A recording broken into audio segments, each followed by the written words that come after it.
Okay, I'm going to keep this video on topic, I swear. I just have to talk about one thing really, really quick before I get into it. Just a full disclosure, when Halloween 2018 came out, I was very, very conflicted because on the one hand, I enjoyed the movie. I thought it was a decent movie. It's not nearly my favorite in the Halloween franchise or anything, but I thought it was serviceable. I thought it was fine. I was okay with the movie. But the thing that viscerally annoyed me about it comes with the entire lineage of Halloween itself. And that is all of the multiple timelines and different continuities that exist within the Halloween franchise. In fact, I do believe that to this day, Halloween is the only horror movie franchise, or I think any movie franchise, that literally ended its run, had a remake series. You had the remakes of the Rob Zombie movies, and then it went back and made a sequel to the original movie. I think that's the first time this has ever happened where there's been a remake and then they scratched the continuity of the remake and they went back and made a sequel to the original movie. I don't know. I think that this is just an anomaly as far as the continuity and the timelines, and it's all super confusing. And people, if you don't know the timelines, then you don't know the timelines, man. It's super freaking confusing. There was 4 or 5? There's Halloween 1, 2, 4, 5, and 6. Then Halloween 1, 2, 7, and 8. Then we got Halloween 3 is just off in its own universe over here, but it's not pretty fucking awesome movie, actually. Then you have the Rob Zombie movies, and now you have the new continuity of Halloween, the original, and now this new trilogy that's being made, Halloween 2018, just called Halloween, stupid. And then Halloween Kills, and I think Halloween Ends is going to be the next one. I don't know. But so the new trilogy of films is a completely new timeline. Anyway, so it viscerally annoyed me because I've always been connected to the storyline of the original Halloween movies. I kind of like the concept of Michael Myers going out and trying to kill his family, and I like that Laurie Strode was his sister and everything. And I just, after the unceremonious death of Laurie Strode in Halloween Resurrection, which I still contend to this day is by far the worst piece of shit garbage Halloween movie ever. I was always so pissed at how they just completely, Halloween H2O was the perfect ending of that continuity, and then they made Halloween Resurrection and just completely fucked it all up and killed Laurie Strode in the first 10 minutes, and I was just you ruined it. You freaking ruined it. But then when I heard that they were bringing Jamie Lee Curtis back in 2018, and I was finally, they get a chance to redeem themselves. They can make it so that she didn't die. They can make it so she finally comes back and finishes her brother once and for all. And they decided to reboot the continuity, and now Laurie Strode is no longer Michael Myers' sister, which I just felt okay, so now you're living in a continuity where Michael Myers has literally been in the insane asylum for 40 goddamn fucking years, and now he gets out and he's a 60-year-old dude. I don't know how old he's supposed to be, but he's some old dude now that's going around and killing people, and he's going back to Laurie Strode for some reason. They're not connected now. They're not brother and sister, and I don't know. It just annoyed me. It annoyed me because I wanted them to fix the continuity of the original series. I wanted them to bring Laurie Strode back, that version of Laurie Strode back. I wanted them to maybe bring Danielle Harris back from, I don't know how they would do that because they killed her character, but I wanted to see the two main Halloween women together. I wanted to see Jamie Lee Curtis and Danielle Harris taking on Michael Myers together, and that was my headcanon, and that's not what I got. So anyway, sorry about that 3-minute long rant. I'm sorry. But now I am in this new continuity, this new timeline of Halloween 2018, and Halloween Kills, experiencing Laurie Strode just being Laurie Strode and Michael Myers coming back to terrorize this town. Now, my own personal feelings aside, my own personal feelings about the original movies and everything, because I love that movie series to death. I really, really do. I love the Halloween franchise so much.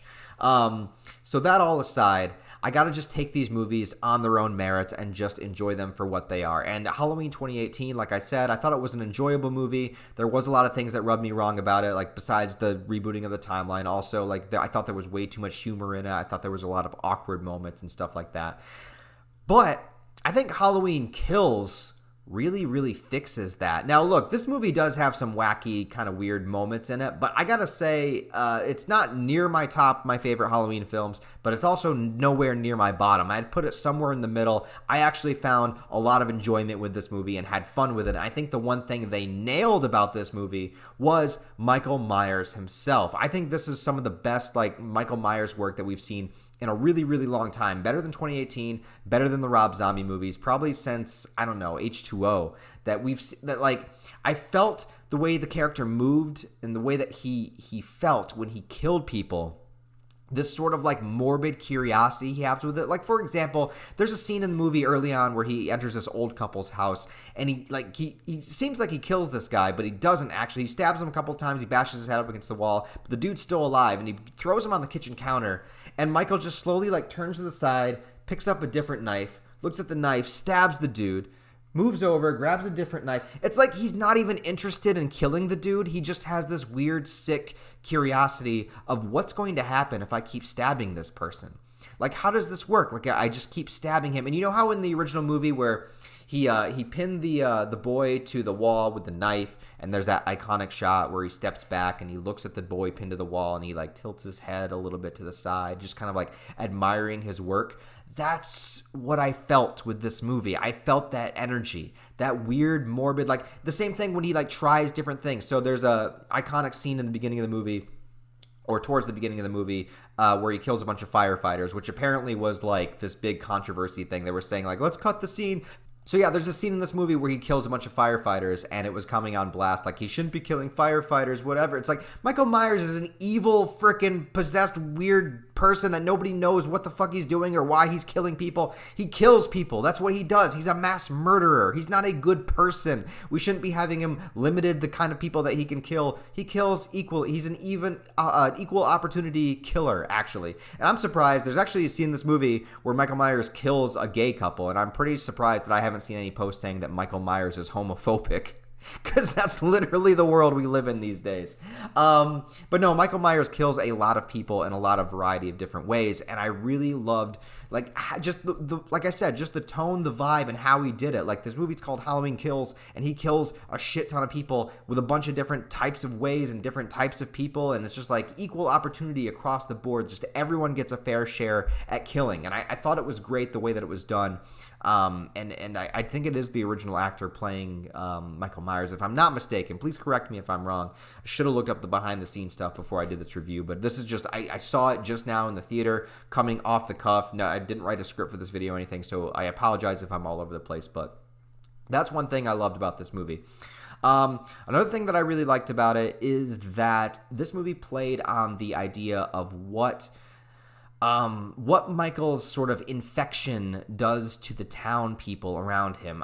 There has been, this has been teased and played with a little bit before in Halloween films. In Halloween 4, there was like that kind of, that group of rednecks that was going around hunting Michael Myers. But in this movie, we get a lot of returning characters from like the original film. We get, first of all, Tommy Doyle is in this movie. Now, Tommy Doyle has actually been in another Halloween movie. He was actually played by Paul Rudd in Paul Rudd's first movie, but Paul Rudd actually played him more as like a weird, introverted, inside on the computer researching strange cult phenomenon sort of thing. And I kind of missed that version, but I didn't mind this version either. I was wondering which direction they were going to take him, because in one respect it seemed like they were maybe pushing him to be a little bit of an asshole, but on the other hand you kind of like understood where he was coming from. So pretty cool that they threw Tommy Doyle in, as well as the girl, I believe Wendy was her name from the first movie, the little girl that was being babysat. So cool that they threw her in. And then of all characters, Ronnie.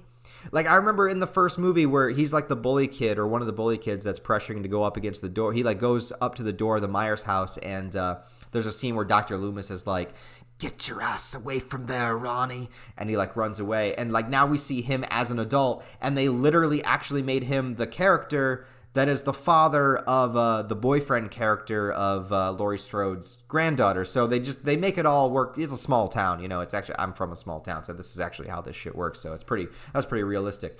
But there's a Twilight Zone episode that's one of my favorite episodes. It's called The Monsters on Maple Street.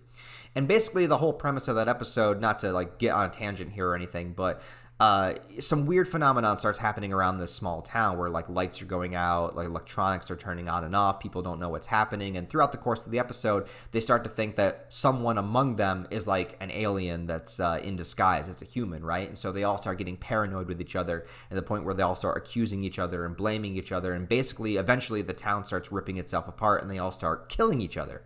And I really like that because I'm a pessimist at heart and I really hate humanity. And so I feel like that's the way humans are. We are very, we tend to go into mob mentality. We tend to grow into groupthink. We tend to try to save our own ass at any cost. We tend to try to throw blame. We tend to try to scapegoat other people. We tend to do anything we can to stay out of trouble and to blame another person and to find a villainous figure, to find somebody to throw our hate at or to direct our hate at. It's all this one person's fault. That's just the nature of humanity. We come from tribes. It's tribalism. It's part of what humanity is.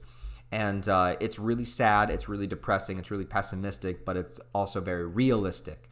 So without spoiling too much, I mean, there's a very prominent scene in this movie where the group of people in this town of Haddonfield go to try to kill Michael Myers. And within their mob mentality, they wind up doing something that they shouldn't have. And I like that idea. Now, how the scene itself played out, I thought it could have been better. But I liked at least the idea of the themes that they were dealing with there, in that like Michael Myers is like an infection. He's this sort of weird like thing, this entity that cannot die, that doesn't die, and like his hatred and his malice like seeps out amongst the town people. And there's something about that. There's something in there that I really, really like that they explored with the movie. There's also a scene that they do. It's one long scene, but they split it up throughout the movie where they actually go back, do a flashback to 1978, to the original film. And I thought they did a really good job with that flashback, both in the way that Michael Myers looks, the way he looked in the flashback and the way he looks in the present day, radically different because of the age difference, because of the wear and tear on the mask and the suit and everything. So he looked a lot cleaner in the flashback, very, very close to the original film. And they also even added, can I say that, is this a spoiler? I don't know if this is a spoiler.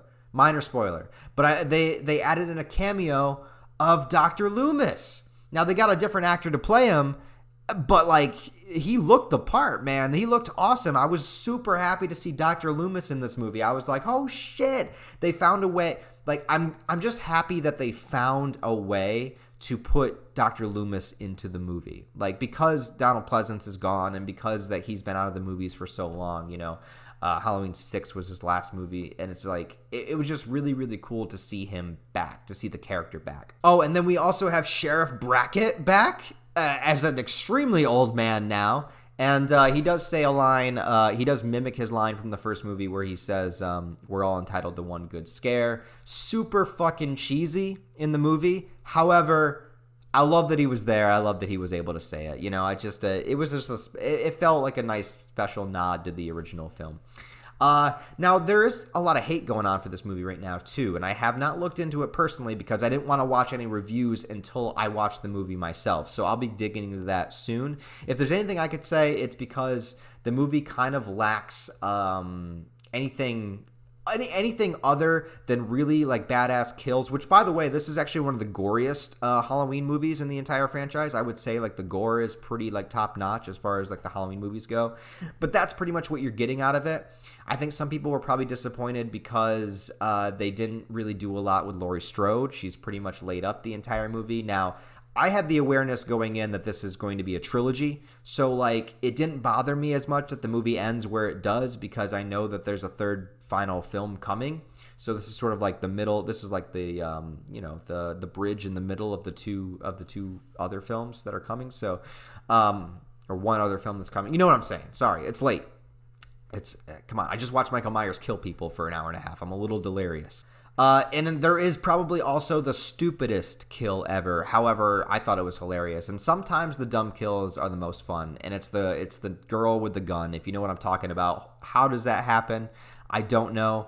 Somehow Michael Myers made that happen, and I just went with it. There was also the little nod to Halloween 3 with the 3 trick-or-treaters and the Halloween mask, so that was in there too. So yeah, there was these nice little nods to different aspects of the films, and all things being equal, like I want the original timeline to be justified. I really do.